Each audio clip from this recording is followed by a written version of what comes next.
एकंदरीत म्हैस वळणाच्या घाट मार्गावरील डांबरीकरण कामाची निकृष्ट गुणवत्ता आणि मनमानी पद्धतीने काम चालवण्याची तक्रार उघड झाली आहे। या कामाची प्रत्यक्ष पाहणी करणारे जनसेवक अनंत महादुघाणे यांनी सार्वजनिक बांधकाम विभागाच्या अकोले येथील डेप्युटी इंजिनियर चव्हाण यांच्याशी संपर्क साधून तातडीने कामाच्या गुणवत्ता तपासणीची मागणी केली आहे। कामात मिश्रण न करता तुरळक डांबर टाकून उडवाउडवीने काम चालविले जात असल्याचं निदर्शनास आलंय। या संदर्भात चौकशी केली असता सरकारी अधिकाऱ्यांकडून तज्ञांकडून न पटणारे उत्तर देण्यात आले।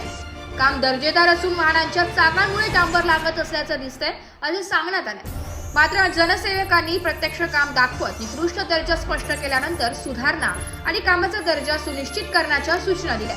विकासाच्या घोषणांवरून वास्तवातील ढिसाळ कामांचा प्रश्न निवडणुकीच्या काळात मोठ्या विकासाच्या घोषणानंतर सुरू होणाऱ्या ठिकाणी अशा निकृष्ट कामांमुळे लोकांच्या मनात जनप्रतिनिधींच्या कार्यक्षमतेबद्दल शंका व्यक्त होत आहे। कोटी रुपये खर्च करूनही काही कामे टिकाऊ ठरत नसल्याने नागरिकांमध्ये नेमका विकास कोणाचा, जनतेचा की कोणाचा असा सवाल उद्भवलाय। दोषींवर कारवाई व्हावी आणि दर्जेदार विकासासाठी कटिबद्धता वाढवावी अशी मागणी मानत आहे। ब्युरो रिपोर्ट, नाशिक लोकशाही न्यूज, नाशिक।